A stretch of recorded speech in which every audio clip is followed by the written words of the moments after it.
Magandang gabi sa lahat ng mga kapatid. Unang-una, yung mga kapatid natin sa Calao, sa Masbate, sa Planas at maging sa Jeddah, ano po. Purihin po ang ating Panginoon, no? At tayo po ay manalangin. Sandali.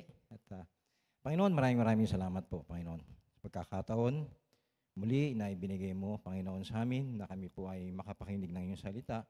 Alam po namin, Panginoon, na ikaw po ang kasama namin ngayong gabi, Panginoon.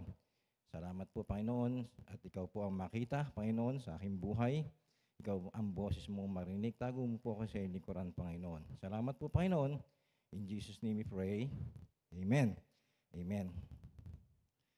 Ang topic po natin ngayong gabi ay yung pong from fear to trust God. Sabi nga dyan, mula sa takot, yung pagtitiwala sa Panginoon. No po? Basahin po natin yung ating yung text, no po, sa Psalm 56, 3 and 4 po.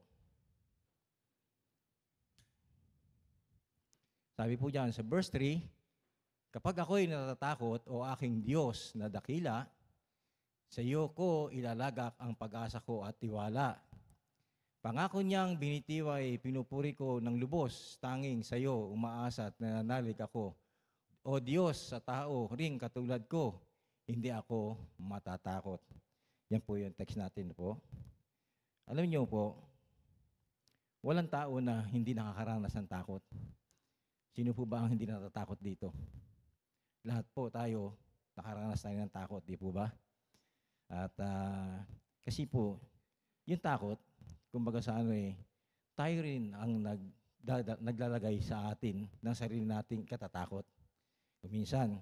Pero meron naman takot na talagang sinasabi na talagang dumarating yung pagkatakot. No po?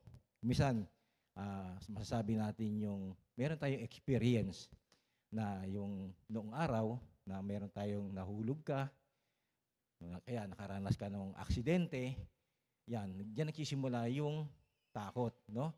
Pero, alam nyo, sabi nga rito, what you afraid of? Sabi niya, bakit ka natatakot? Ano ang kinakatakot mo? Di ba? Kasi, yan ang tinatanong lagi sa atin ng ating Panginoon. Ano ang kinakatakot mo? Kung tayo ay nasa Panginoon, unang-una, dapat, wala tayong kinakatakutan. Di ba? Ibig sabihin, hindi naman sinasabing wala tayong takot. Pero ibig sabihin, unang-una kasi, what is fear?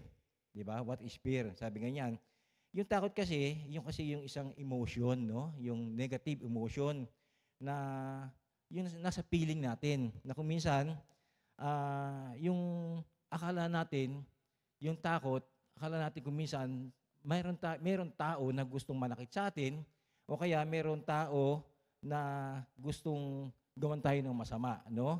O kaya yung in danger, in threat. Pero alam niyo po ba, na yung takot, kung minsan, 85% hindi totoo, hindi nangyayari. Alam niyo ba bakit? Kasi minsan kasi, your imagination, nasa pag-iisip mo, na may mangyayari. Pero actually, hindi naman. Di ba? Sariling isip mo lang yon na iniisip mo na may mangyayari. Di ba? Kung minsan ganun tayo na kung minsan magbibiyahe ka, ano kagad yung nasa isip mo, yung fear mo na iniisip mo kagad na merong mangyayari. Di ba? Pero actually, wala naman.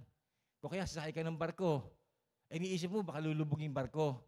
Di ba? Sasakay ka ng aeroplano, nasa isip mo kagad baka bumaksak ang aeroplano. Pero 80% o 90% hindi nangyayari. Kumbaga sa imagination mo lang. Ganun po. Hindi siya totoo na nangyayari. Sabi dito, ano ang kinakatakutan mo? Ano ang pinag-aalala mo? Marami. Di po ba tayo, isang taon, ilang days po tayo sa isang taon? 365 days. So, 365 days, 365 days din tayong nagkakaroon ng pag-aalala. No? Nagkakaroon ng takot. Every day, di ba? Every day. Matutulog ka na lang, pinoproblema mo pa yung kakainin kinabukasan. Di ba? Pagkagising mo ng kinabukasan, nagluluto ka pa ng almusal, iniisip mo na, ano kakainin mo ng tanghalian? Gano'n. Kumbaga sa andun lagi yung pag-aalala, andun lagi yung worries. Na po? Sabi sa Proverbs 9:10 po, sabi dito, ang paggalang at pagsunod kay Yahweh ay pasimula ng karunungan. Ang pagkilala sa banal na Diyos ay may dulot na kaalaman. Sabihin, ang paggalang at pagsunod kay Yahweh ay pasimula ng karunungan. Ibig sabihin, tayo ay binibigyan ng karunungan ng ating Panginoon, no? Meron tayong knowledge mula sa Panginoon. Meron tayong wisdom. Alam niyo ba na ang pinaka-favorite verse na ibinigay sa akin ng Panginoon ay yung Isaiah 41:10. Yan ang pinaka-paborito kong verse. Magmula nung nasa Saudi ako, nung magbuhat nung nakulong ako, ilang beses kong tinestimony yun, yan yung lagi kong pinakahawakan, yung Isaiah 41:10. Yung sinasabi diyan, ako ay sa sayo, huwag kang matakot, ako ang iyong Diyos, hindi ka dapat mangamba, palalakasin kita at tutulungan, iingatan at ililigtas. Alam niyo kung minsan, meron tayong mga testimony sa buhay natin na hindi natin maiiwasan. Na yung from fear, nagkaroon ako ng takot, pero yung nagtiwala ako sa Panginoon. Nagkaroon ako ng aksidente noon kasi bilang isang dump truck driver, naranasan ko yung umaakit kami sa napakataas talaga. Halos pag sinilip mong ganyan, halos parang posporo na lang ang tingin mo doon sa mga sasakyan. Ganong kataas. So, meron akong pakikita sa inyong image. Ewan ko lang kung lalabas dito. Yung image, ito po kasi kung ang titingnan nyo, ito po yung ginagamit sa pag-aasfalto, di ba? Ang tawag po dyan, piber. Dyan, umaatras yung dump truck. Tapos, pag umatras yung dump truck dyan, tatakbo yan. Ngayon, yung itcha, itinutulak niya ngayon yung dump truck. Ngayon, during the time na 2 dump truck na yung dumaan, pagdating sa akin, pangatlo, ako yung natsyempuhan na nakatirik ganyan, nakaganyan mismo. Siya, nasa baba, nakaganyan siya. Ngayon, yung kalsada, yung daan na aakatin namin, yung next po. Yan. Nakikita niyo po ito? Anong tingin niyo po ba dito? Asfalto. Yan po, ang tinatawag na MC1. Napakadulas po niyan. Kasi yan, ginagawa niya, binabasa niya yung kalsada. Ang purpose niyan, para kakapit yung asfalto. Ngayon, imagine nyo, kung ang kalsada ay patarik na ganyan, at basa ng ganyan, ano ang palagay nyo kung aakit ng dump truck dyan? Dudulas, di ba? Yun po yung nangyari sa akin. Kasi, nung inakit ko yung dump truck, ang karga namin, 25 tons. Isipin nyo kung gaano kabigat yung 25 tons na karga ng dump truck. Pag akit kong ganyan, pag hinto kong ganyan, naramdaman ko, unti-unting, dumudulas na yung dump truck ko. Halos pabilis na ng pabilis. Ngayon, doon ako nakaramdam ng takot.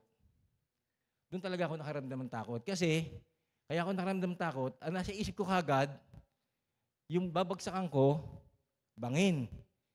Bangin talaga, mahuhulog ako sa bangin. Ngayon, nagpipray ako. Habang umaatras siya, nagpipray ako, Lord, tulungan mo ako. Ano ang gagawin ko?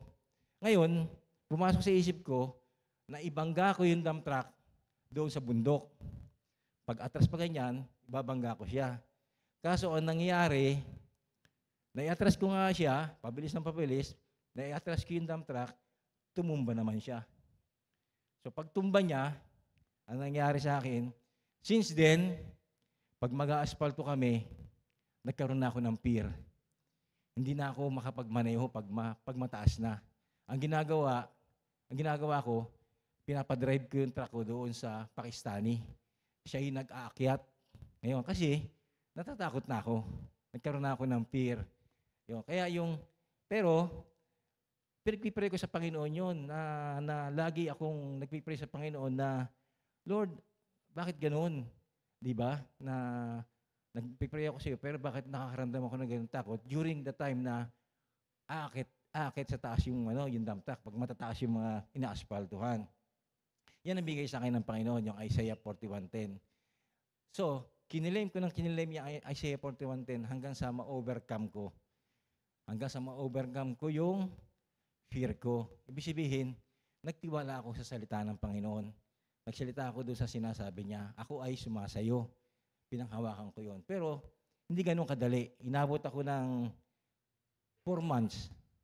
4 months bago ako nakarecover. Sipin nyo, araw-araw, ang asfalto namin, mataas na lugar, laging ibang lahi o Pakistani ang nagdadrive ng dump truck ko. Inaakit niya lagi sa taas. Ako naiiwan sa baba.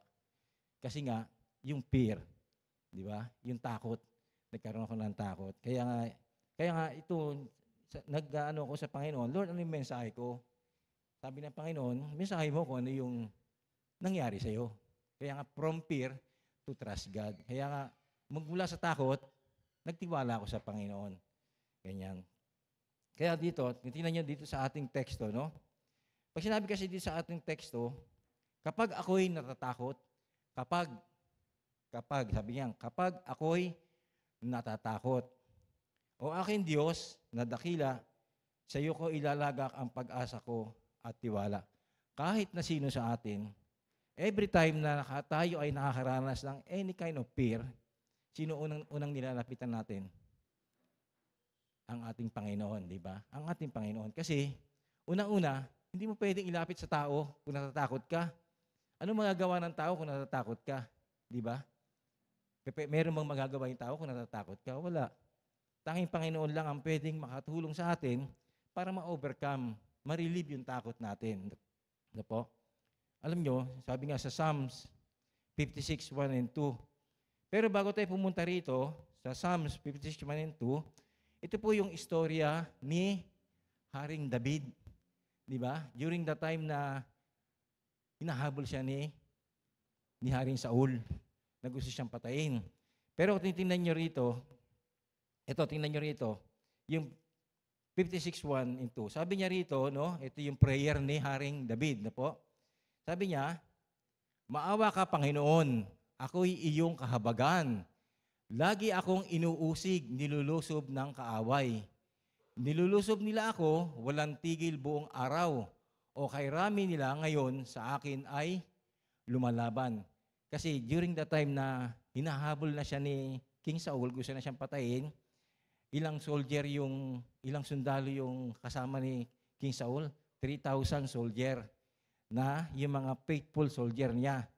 Ngayon, ito po, kaya pumasok dito itong 56:3 na kapag ako'y natatakot, ito na yung during the time na nasa kuweba na siya, nagtatago na siya, sinasabi niya rito, kapag ako'y natatakot, o aking Diyos na dakila, sa iyo ko ilalagak pag-asa ko at tiwala. Ngayon, para malalo natin, ito po yung istorya nung kay Haring David, no po? Sa 1 Samuel 21:10-15 po. Sabi po diyan, no? Nang araw na yun, si David ay nagpatuloy ng pagtakas. Di ba? Yun po yung prayer niya sa verse 1 and 2 ng Psalm, di ba? 56:1. Ngayon, ito ngayon yung kasagutan doon sa sinasabi doon sa Psalms 56:1. Sabi ganyan, nang araw na yon, si David ay nagpatuloy ng pagtakas kay Haring Saul at siya ay nagpunta kay Agis na hari ng Gat. Ano po ba yung lugar ng Gat? Ano po ba yung lugar ng Gat? Di ba? Si Gulayat, taga saan po ba si Gulayat? Taga Gat, di ba? Di ba? Taga roon si Gulayat. Di ba? Kaya, ngayon, sabi po niya, no? Ngunit nakilala siya ng mga tauhan ni Agis at sinabi nila, di ba't yan si David na hari ng kanyang bayan? Siya ang tinutukoy ng mga mananayaw sa awit nilang pumatay si Saul ng libo-libo, si David na may 10,000 10,000. Pinag-isipang mabuti ni David ang usapang ito at siya'y natakot. Sabi niyo, nagkaroon siya ng takot, di ba? Si Haring David. At siya'y natakot sa maaaring gawin sa kanya ni Haring Agis. Di po ba? Kaya nagkunwari siyang baliw na siya'y hulihin.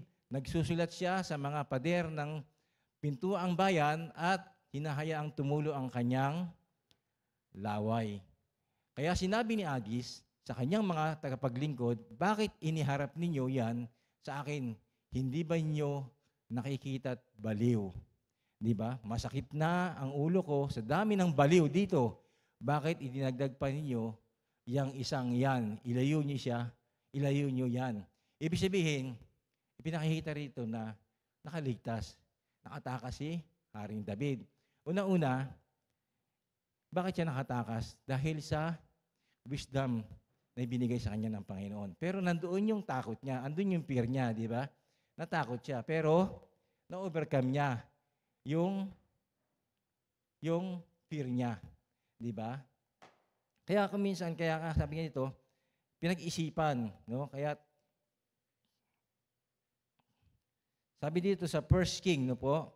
First King, meron pang isang istorya, no po? Yung isang istorya naman ito, from fear to trust God din, na kuminsan, nagkakaroon tayo ng problema.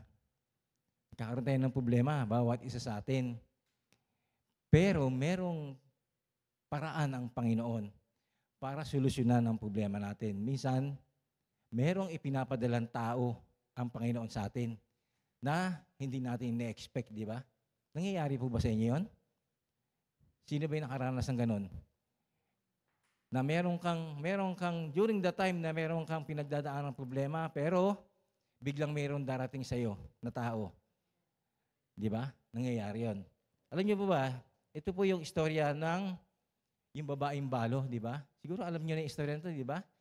Yung babaeng balo na yung mag-ina, di ba? Yung mag-ina, sabi diyan sa First King po, sabi niya, verse 8, kaya sinabi sa kanya ni Yahweh, ito po, ang tinutukoy dito, si Elias. Ano po? Kaya sinabi sa kanya ni Yahweh, umalis ka rito, pumunta ka sa Serapta, sa lupain ng Sidon. May inutusan akong isang biyuda na magpapakain sa iyo roon. Pumunta nga siya roon at nang papasok na siya sa pintuan ng lungsod, nakita niya ang biyuda na namumulot ng panggatong. Sinabi niya sa babae, maaari po bang makiinom? Aalis na ang babae upang ikuha siya ng tubig nang pahabol niyang sabihin, kung maaari bigyan mo na rin ako ng kapirasong tinapay. Subalit, ito po sumagot ang babae. Saksi si Yahweh, sabi ng babae, no po? Saksi si Yahweh ang inyong buhay na Diyos na wala na kaming tinapay. No, wala na kaming tinapay. Meron pa kaming kaunting tinharina at ilang patak na langis. Namumulot nga ako ng panggatong upang lutuin yon at makakain man lamang kami ng anak ko bago kami mamatay. Ibig sabihin, sa kanya, expected niya na yon. Parang last supper na nila. Huling kainan nila, wala na silang pagkain. Di ba? Sinabi sa kanya ni Elias, huwag kang mag-alala. Di po ba? Yan po ang sinasabi sa atin ng Panginoon. Bawat isa sa atin, huwag kang mag-alala. Ano po? Sabi, huwag kang mag-alala. Pumunta ka at gawin mo ang iyong sinabi. Ngunit, ipagluto mo muna ako ng isang maliit na tinapay at pagkatapos, magluto ka ng para sa inyo.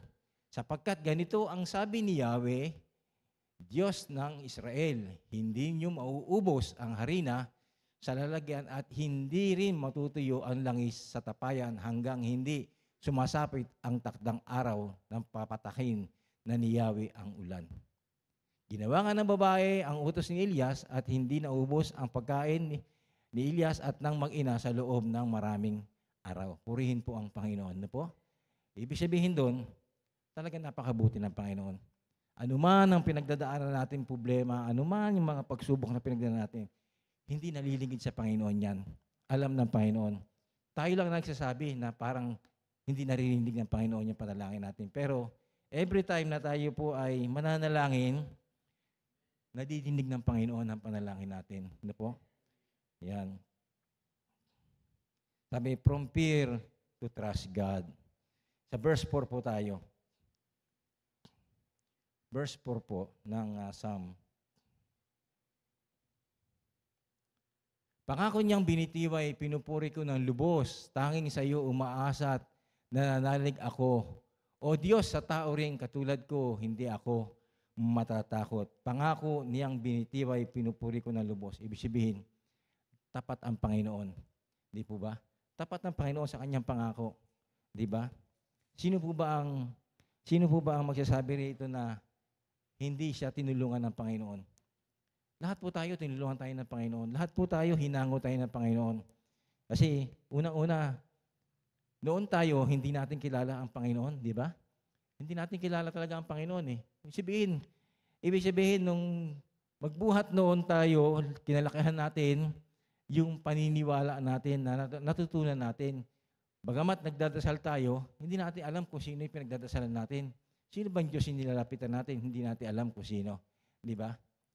Pero ngayon, alam na natin kung sino ang ating nilalapitan. Di ba? Ang ating Panginoong Hesukristo. Di po?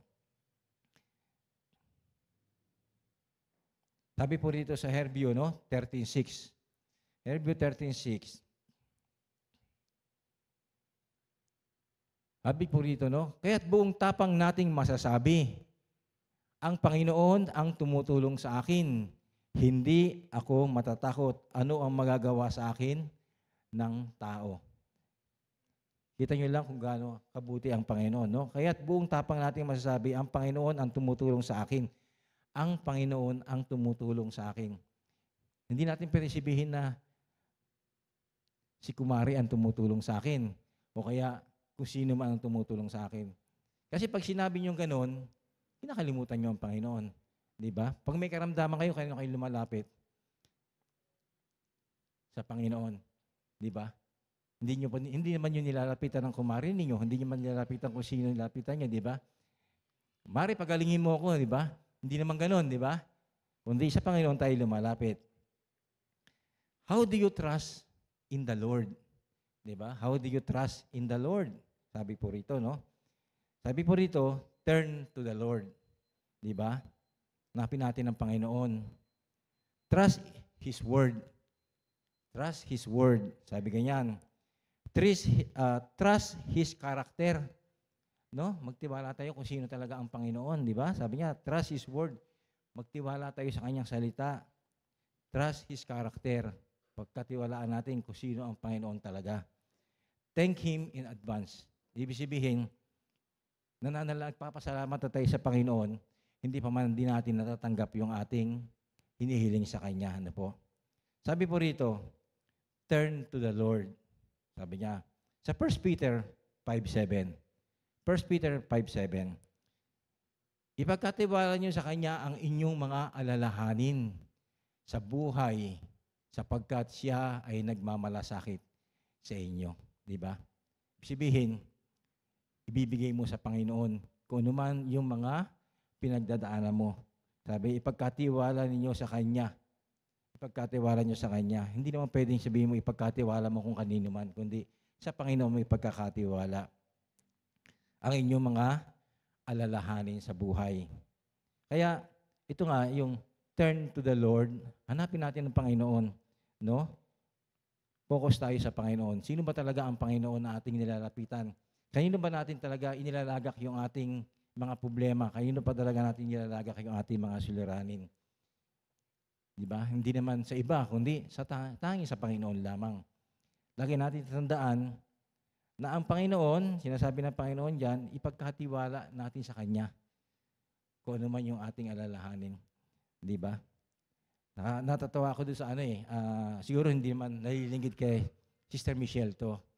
Yung pinuntahan namin sa Sanma. Sanma, no? Sa Sanma. Yung napuntahan namin sa Sanma, bali, boss siya nila, Sister Michelle, mahigit na 1 taon, more than 1 year na hindi siya lumabas ng bahay. Kasi nagkaroon siya ng fear, nagkaroon siya ng anxiety. Pero tingnan nyo kung gaano kabuti ang Panginoon sa buhay niya. From 1 year na hindi siya nagtrabaho, hindi siya tinanggal ng kumpanya. Di ba? Hindi siya tinanggal ng kumpanya. Sa loob na 1 taon, hindi ka magtrabaho. Anong gagawin siya ng kumpanya? Di ba? Anong gawin doon? Medical termination ka na. Di ba? Medical termination ka na kasi hindi ka na nagtatrabaho. May sakit ka na eh. Pero siya, hindi eh. Sa loob ng 1 taon na hindi siya lumabas ng bahay dahil nandoon yung takot niya. Hahakbang pa lang siya sa pintuan, andun na agad yung fear niya. Pero alam niyo ba na purihin ang Panginoon dahil na-overcome niya yung kanyang fear na yon. Ngayon nagtatrabaho na siya. Nagtatrabaho na. Mahigit 1 taon na siya ngayon, no? Na nagtatrabaho. Ganun kabuti ang Panginoon. Ibig sabihin, mula sa takot, kapag nagtiwala ka sa Panginoon, nagtiwala siya sa Panginoon eh. Ibig sabihin, nung nagpunta kami nila Sister Michelle at ni Sister Charm, nakausap namin siya, pinagkatiwala niya sa Panginoon talaga ang lahat. So, unti-unti na nakarecover siya. Nakarecover siya.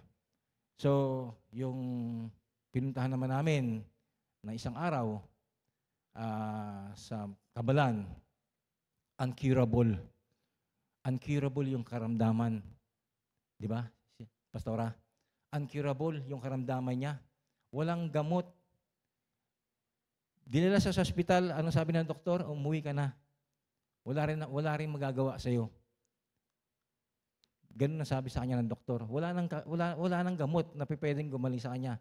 Pero alam niyo ba ang sabi ng doktor sa kanya kung saan niya nakuha yon? Sa vaccine. Yun ang sabi ng doktor. Sa vaccine niya raw nakuha yun. Pfizer. Sabi, yun daw, dun daw. Sa vaccine, dun daw nakuha. Yung JBS, ang tawag doon. Sabi niya, JBS. Yung karamdaman niya. Pero, sa dinami-dami naman ng sinaksakan ng Pfizer, hindi man nagkaroon ng ganong karamdaman. Di ba? Kundi siya lang. Ibig sabihin, sa buong Pilipinas yata, 2 lang silang mayroong ganon na karamdaman. Pero purihin ang Panginoon. Ngayon, siya ngayon ay nagre-recover. Hindi sa gamot. Alam niyo kung siya nagre-recover? Sa salita ng Panginoon. Di ba? Nagpo-focus siya ngayon sa salita ng Panginoon. Kumbaga sa from fear, yung takot niya, nandun na yung takot niya eh. Siyempre, kahit na sinong tao, hindi maaaring hindi matakot eh. Na walang kagalingan yung karamdaman mo. Pag sinabi siya ng doktor, umuwi ka na, wala kang gamot diyan sa sakit mo. Hindi ka ba matatakot noon? Di ba? So, yun ang naramdaman niya. Kaya ngayon, nagpo-focus siya ngayon sa salita ng Panginoon. Kumbaga sa ngayon, doon siya ngayon hinahanap niya ang Panginoon.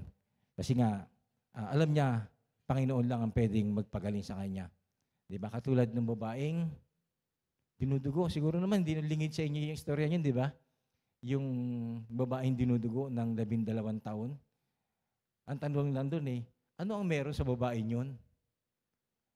Di ba? Ano ang meron sa babaeng yun? Sa dinami-dami ng humihipo sa Panginoong Jesus, di ba? Isipin nyo lang, sinisiksik ang Panginoon. Ang dami-daming humahawak sa kanyang damit. Pero bakit yung babaeng yun, siya lang ang nakaranas ng karamdaman? Nakaranas ng kagalingan. Bakit po? Dahil doon sa kanyang pananampalataya. Di ba? Isipin nyo, hindi naman siya kilala ng Panginoon eh. Yung babae yun, hindi naman siya, kumbaga sa hindi naman siya imbitado doon sa istorya yun eh. Nakisingit lang siya doon sa istorya ni Jairus eh, di ba? Ang talagang may istorya yun si Jairus eh. Kaya lang, sumingit lang yung babae. Di ba? Narinig niya lang na dadaan yung Jesus. Pero hindi naman niya actually kilala kung sino talaga si Jesus. Pero ano sabi ng Panginoon doon? Pinagaling ka ng iyong pananampalataya. Di ba? yung pagtitiwala niya, yung trust niya sa Panginoon. Dahil nga, nagtiwala siya. Sipin mo, 12 years. Kumbaga sa ano, wala nang pag-asa. 12 taong ka nang dinudugo. Di ba? Naubos na lahat yung kayamanan niya. Sabi dito sa verse 4, no po, sabi dito, trust His Word. Trust His Word. Magtiwala tayo sa salita ng ating Panginoon. Alam niyo, powerful ang salita ng Panginoon eh. Di ba? Powerful ang salita ng Panginoon eh. Alam niyo kung bakit powerful? Ano po ba yung mga verse na alam niyo na masasabi niyong powerful talaga ang salita ng Panginoon? Marami, di ba? Marami. Alam niyo ba, ang pinaka-powerful na salita ng Panginoon ay yung sa Hebrew chapter 4. Hebrew chapter 4. Verse ano po? Verse 12. Ano po? Verse 12. Ang salita ng Diyos ay buhay. Ano po? Kaya powerful eh. Ang salita ng Diyos ay buhay at mabisa. Mas matalas kaysa alimang tabak na magkabilay talim.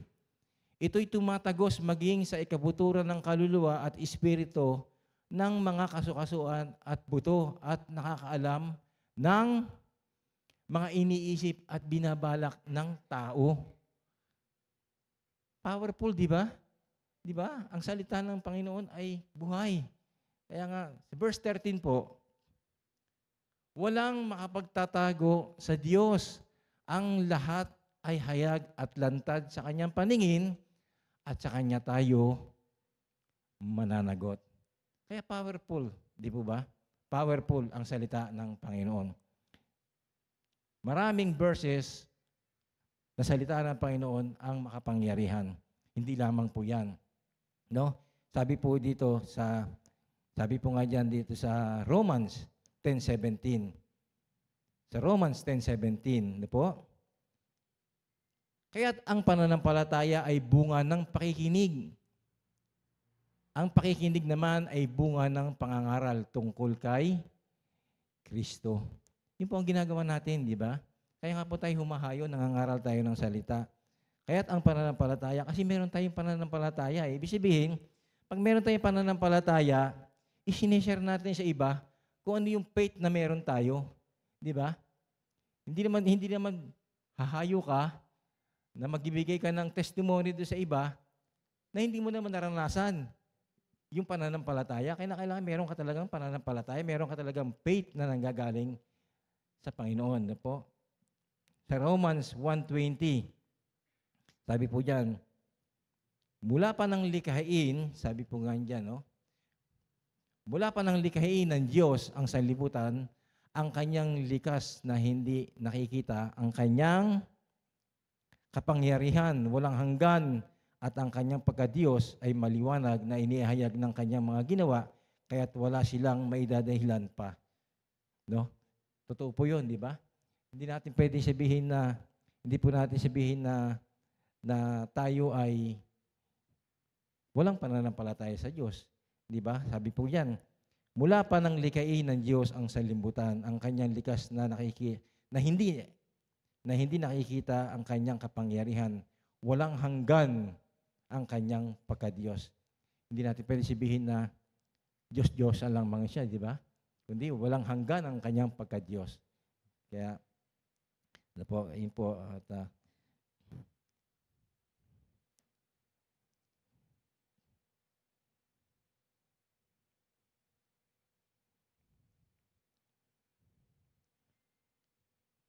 punta po tayo sa trust God. No? Trust God. Sabi dito, trust God sa Matthew 6:33.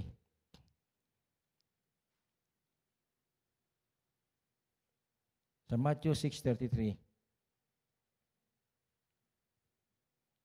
Ngunit, higit sa lahat, pagsikapan ninyo na kayo'y pagharian ng Diyos at mamuhay ng ayon sa kanyang kalooban at ibibigay niya ang lahat ng inyong pangangailangan. Higit sa lahat, pagsikapan. pagsikapan ninyo na kayo'y, hindi po sinabing mo, di ba? Hindi naman sinabing mo eh, kundi pagsikapan ninyo. Ang ibig sabihin yun, generally, tayong lahat. Di po ba? Pagsikapan ninyo na kayo'y mamuhay ng ayon sa kanyang kalooban. Mamuhay ng ayon sa kalooban ng ating Panginoon. Di po ba? At ibibigay niya sa inyo ang lahat ng inyong mga pangangailangan. Sabi po dito sa Philippians 4:19,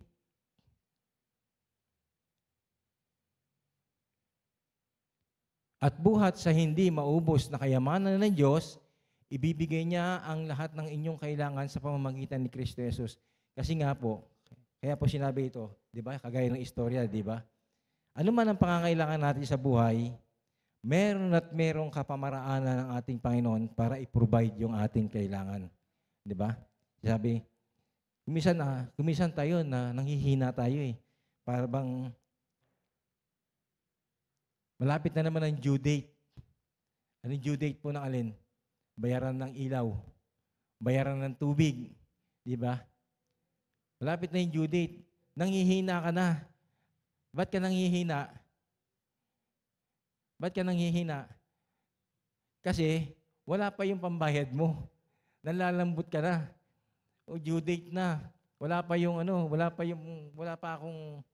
akong pera na pambayad. Nanghihina ka na. So, ang nangyayari doon, napanghihinaan ka ng iyong pananampalataya sa Panginoon. No? Kaya kung minsan, hindi lang naman tayo, kundi lahat tayo nakakaranas ng ganon. Pag darating na yung due date, di ba? Ang laging tinitingnan, kababayad mo pa lang, tinitingnan mo na agad sa kalendaryo kung kailan uli yung susunod na reading na naman. Di ba? Ang layo, isang buwan pa yung tatakbuhin ng kalendaryo. Pero ang isip mo, nandun na agad sa susunod na bayaran na naman. Ganon. Kaya yan eh, ganyan talaga tayo eh. Minsan, kasi sweldo lang. Ang iniisip mo na naman agad yung another salary na naman sa susunod. Di ba? Kaya nakakatuwa rin. Kasi nakaka-challenge talaga. Pagka nangyayari sa buhay natin yon, lalong tumitibay yung ating faith sa Panginoon. No? Na akala natin kung minsan na due date na, bukas na ang bayaran ng ilaw, bukas na yung bayaran ng tubig, pero wala ka pang hawak na pera. Pero sa pamamagitan ng pananampalataya mo, bigla-biglang meron darating at darating. Meron at merong mangyayari.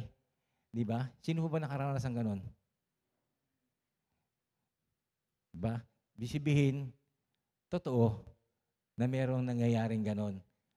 Na bigla-bigla lang may darating. Nangyayari po sa church natin yan.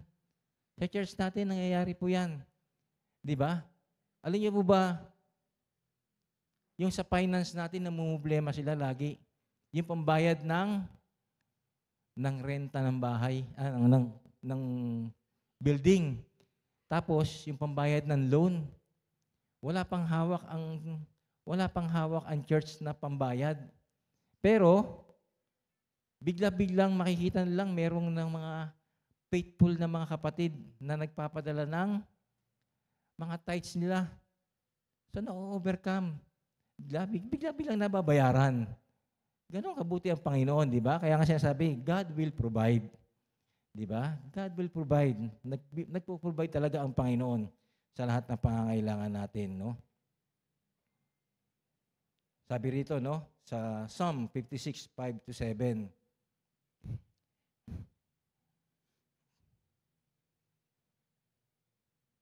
Ang lahat ng kaaway ko ay lagi akong ginugulo. Ang laging iniisip ay kanilang saktan ako.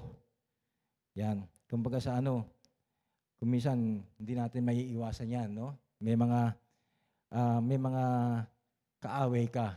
Ibig sabihin, ang lahat ng kaaway ko ay lagi akong ginugulo. Ano po ba yung kaaway? Hindi lang naman yung taong kaaway mo eh. Di ba?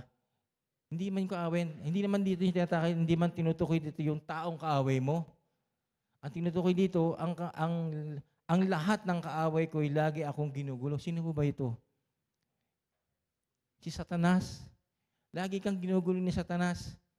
Di ba? Lagi kang ginugulo ni Satanas. Laging nilalagyan ni Satanas ng problema yung isip mo. Di ba? Lagi kang nilalagyan ng maling, ng mga negative. Puro negative. Lagi, sabi dito, no?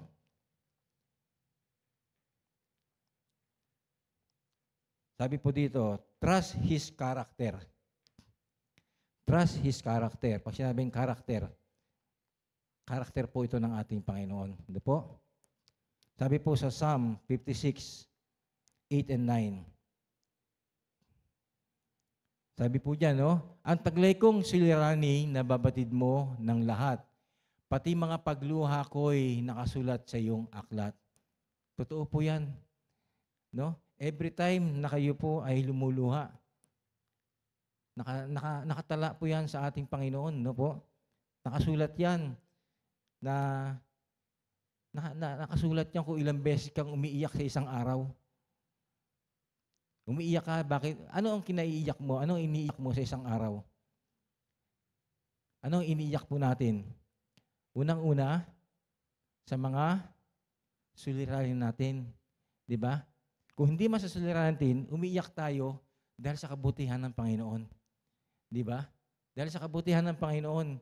Pero mostly, ang iniiyak ng mga tao ay doon sa mga pinagdaraan ng mga pagsubok sa buhay. Di ba? Minsan, napakabigat. Napakabigat minsan ang problema. Kung minsan alam mo, hindi mo na kayang tagalan. Marami tayong kapatid na ganyan, na akala nila wala nang pag-asa. Di ba? Wala nang pag-asa. Sabi po dito sa verse 9, no?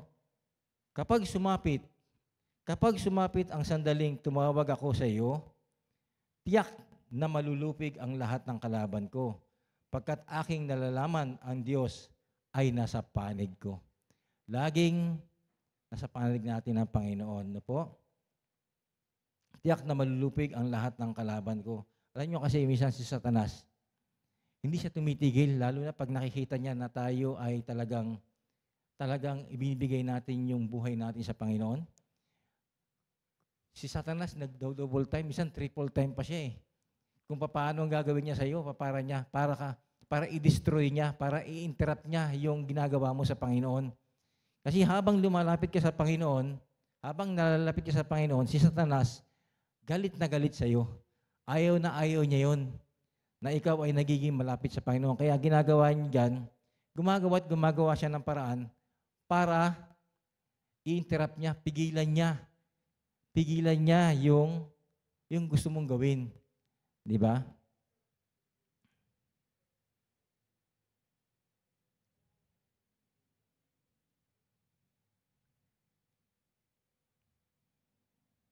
Sabi po sa Romans 8:31. Sabi po dyan, no? Ano pa ang masasabi natin tungkol dito? Kung ang Diyos ay panig sa atin, sino ang makakalaban sa atin?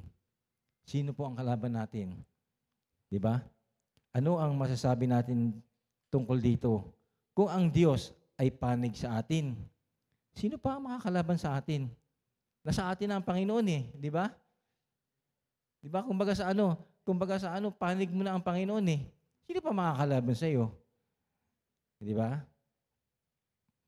Thank Him in advance. Thank Him in advance. Ibig sabihin, magpasalamat na tayo ng maaga. Thank Him in advance. Sabi sa Mark 11:24 na po, ito, favorite verse din po ito. Itong Mark 11:24, no? Mark 11:24, sabi po diyan, kaya sinasabi ko sa inyo, anuman ang hingin nyo sa inyong panalangin, maniwala kayong natanggap na ninyo yun at matatanggap nga ninyo yun. Sino po nakaranas ng ganyan? Maraming nakaranas ng ganyan, di ba? Maraming nakaranas ng ganyan na na hindi ipinapanalangin mo pa lang pero nangyayari na. 'Di ba? Pinapanalangin po lang, Lord, Lord, tulungan mo ako, Panginoon. Parang hindi ko na kaya. Ano pong gagawin ko? Hindi ka pa natatapos sa prayer mo, may sagot na agad ng Panginoon. 'Di ba? Ganon.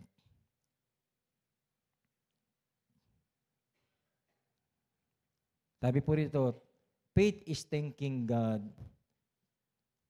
in advance. Sabi niya, in advance, Jesus said, when you pray and ask for something, believe that you have received it and you will be given whatever you ask for.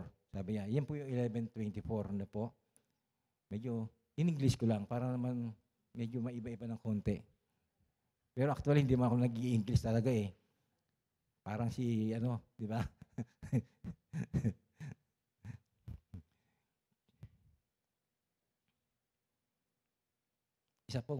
isa pa pong favorite verse po, no? Yung Herbio 11:1. Herbio 11:1. Ito rin, favorite verse din po natin to, no? Sabi po diyan, no? Ang pananampalataya ay pagtitiwala. Pagtitiwala na mangyayari ang ating mga inaasahan at katiyakan tungkol sa mga bagay na hindi nakikita. Ibig sabihin, hindi pa man din nakikita, pero nagtitiwala na tayo na mangyayari na. Di ba?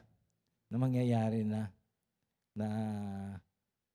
kumisan akala natin, ipinapanalangin pa lang natin, pero hindi natin alam na yun pala may mangyayari na. Ibig sabihin, hindi pa natin siya nakikita, parang yung nag-abroad eh. Ganito yun, parang nag-abroad eh. Andirito ka pala sa Pilipinas, pero yung yung isip mo, nandun na sa lugar na pupuntahan mo. Parang ako noon, nung bago ako mag-abroad, kahit si Pastor Jimmy siguro, ganun din. Andito pa sa Pilipinas, nag-a-apply ka pa lang, nung natanggap ka, meron ka ng booking, meron ka ng hindi ka pa nakakarating doon sa lugar na pupuntahan mo, pero parang nakikita mo na siya. Di ba? Parang nakikita mo na siya. Ganon na excited ka, masyado ka excited doon sa mga nangyayari. Pero pag tumagal ka na ng taon, hindi na excited. Boboring ka na. Lalo na kung may makakasama ka mga ibang lahi na. No, ganon.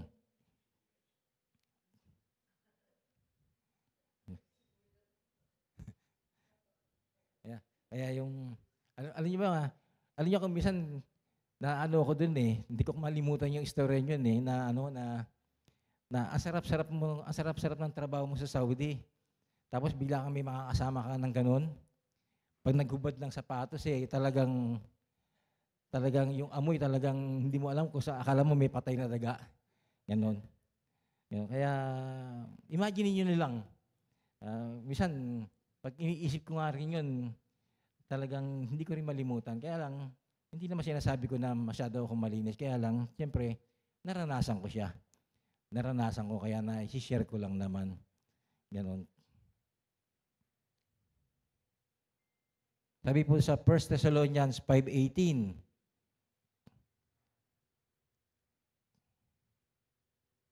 at magpasalamat kayo sa Diyos sa lahat ng pagkakataon. Magpasalamat kayo sa Diyos sa lahat ng pagkakataon. No? Lahat ng pagkakataon. Sapagkat ang kalooban ng Diyos para sa inyo, sa inyong pakikipag-isa kay Kristo. Sa lahat ng pagkakataon, lagi tayo magpasalamat sa Panginoon. Every time sa buhay natin, always thanks to the Lord. Di ba? Ano ba yung lagi nating, yung expression natin, di ba? Pag meron tayong narinig na magandang balita, merong nag-send sa'yo, di ba? Sister, brother, pastor, thank you doon sa prayer, ganito, ganyan. Anong sinasabi natin? Di ba? Yeah, glory to God, purihin ang ating Panginoon, praise the Lord, di ba? Hallelujah, di ba? Always thanks to the Lord. Na ano man yung hindi man sa atin, kahit sa iba, sa lahat ng mga kapatid, kung meron man silang natatanggap ng mga biyaya, may mga blessing, may may mga bagay na nangyayari sa buhay nila na nagiging matagumpay sila, purihin natin ang Panginoon. No? Kasi, yun ang sinasabi, always thanks to the Lord. Lagi tayong magpasalamat sa Panginoon.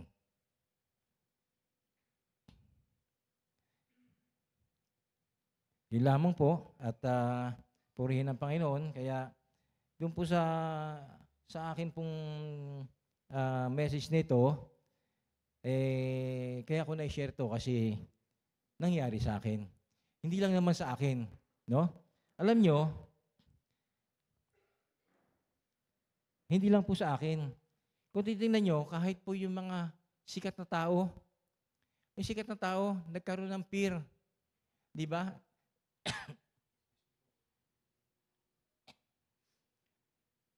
Nagkaroon ng fear. Yung mga sikat na tao, isipin nyo, sikat na tao sila pero nagkaroon sila ng fear. Tabi nyo, sabi po dito, lahat ng tao ay may takot, lahat po tayo ay may takot, hindi natin pwedeng pigilan ang bagay na yan. Kahit nga yung mga tanyag na tao tanyag na tao, si Dr. Johnson, nakilalang Samuel Johnson, yan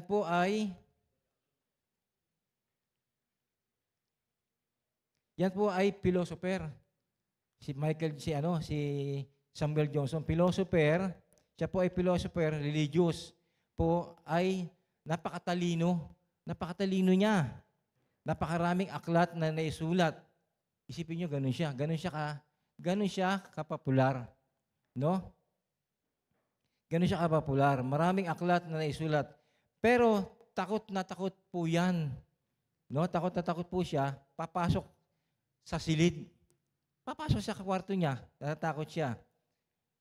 Pag nagkamali siya, alam nyo, ito po yung kinakatakutan niya. Pag nagkamali siya ng hakbang. Papasok sa kanyang kwarto. Di ba? Pag nagkamali siya ng hakbang, at nauna niyang inihakbang yung kaliwa, iba na agad na sa isip niya. Nagkakaroon na agad siya ng fear. Bakit po? Nasa isip niya na mayroong mangyayari sa kanyang masama. Pag nauna niyang inihakbang yung kanyang kaliwa. Kaya ang gagawin niya, uulitin na naman niya. Babalik siya at ang una niya ipapasok sa kwarto niya ay yung kanan naman para mawala yung kanyang fear. Pero isipin nyo, sikat siyang tao, napakatalino niya. Pero bakit ganon? Meron siyang fear na ganon. Di ba? Si Julius Caesar, kilalang-kilala, di ba? Si Julius Caesar, sino nakakilala sa kanya? Isa siyang sikat na, yung pinakamatapang na mandirigma during the time of Romans, you know? Napakatapang niya, pero takot na takot siya. Alam mo kung saan takot? Si Julius Caesar? Sa kulog. Parang si Blake. Sa kulog. Takot na takot sa kulog. Sipin nyo, kulog natatakot siya, ganun siya natatakot, ganun. Sikat na sikat siyang tao, pero may takot siya. Di ba? Tayo pa kaya na ordinaryong tao lang, na hindi tayo magkakaroon ng ganong klaseng takot, di ba?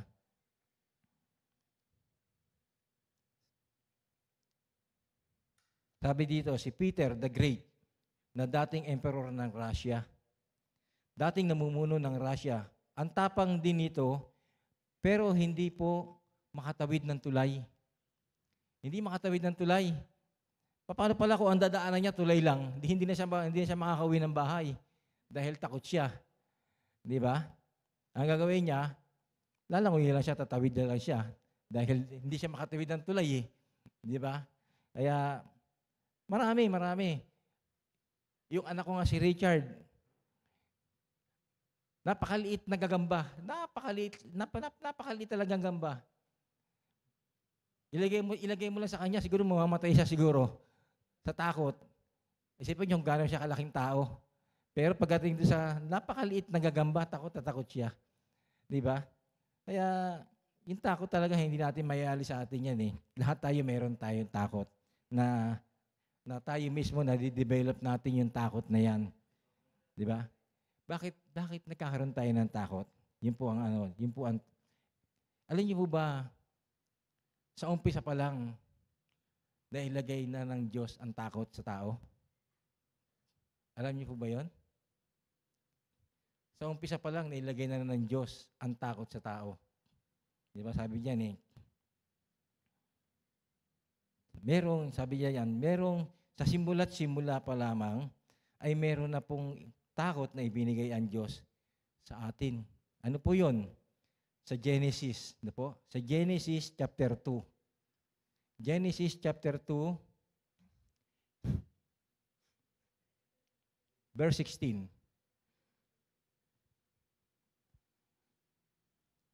Sinabi niya sa tao, makakain mo ang alinmang bungang kahoy sa halamanan. Taas po. Maliban sa bunga ng punong kahoy na nagbibigay ng kaalaman tungkol sa mabuti at masama. Huwag na huwag mong kakainin ang bungang iyon sapagkat sa araw na kainin mo, iyon ay mamamatay ka. Ibig sabihin, nilagay na agad ng Panginoon Diyos ang takot sa tao. Sabihin, pag kinain mo yun, ano mangyayari sa'yo? Mamamatay ka. Diba? Kaya lang, kuminsan ang tao, matigas ang ulo. Sinabi ng, huwag kang dadaan dyan dahil merong bitag dyan. Pero ang tao, hanggat hindi niya nasusubukan, ginagawa pa rin niya. Diba? Ginagawa pa rin niya. Kaya,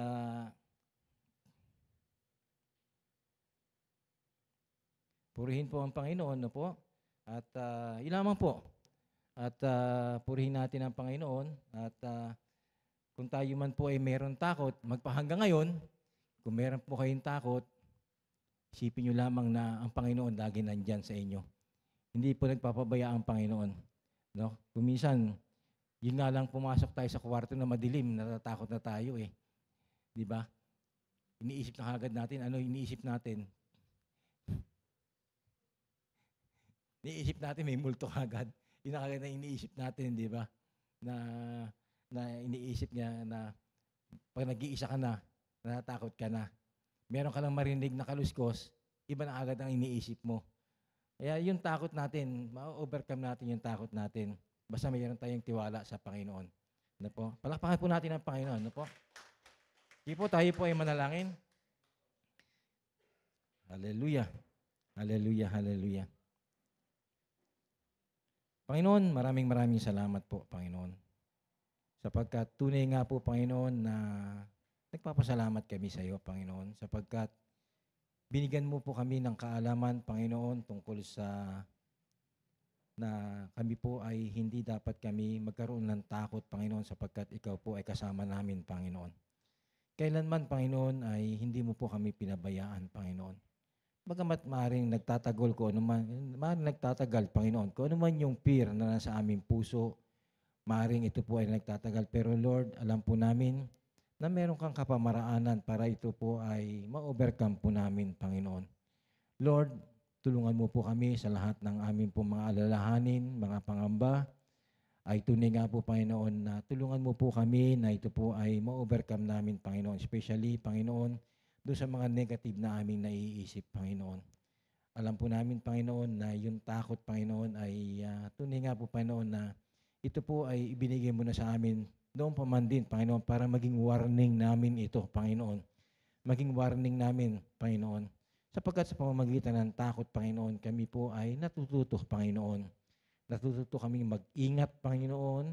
At alam po namin, Panginoon, na sa pamamagitan ng takot na ito, ay tunay nga po, Panginoon, na yung warning mo, Panginoon, ay nagagawa namin, Panginoon. Kaya, Lord, maraming salamat po, Panginoon, sa kabutihan mo, kadakilaan mo, sa pag-ibig mo. Salamat po, Panginoon, sa gawain mong ito, Panginoon. Pagpalain mo, Panginoon, ang aming pong soking na ito, Panginoon, at nawa, Panginoon, sa aming pong pagbababad sa iyong gawain, Panginoon, ngayong gabi, Panginoon. Hayaan mo, Panginoon, na ikaw po ay makatagpo namin, Panginoon.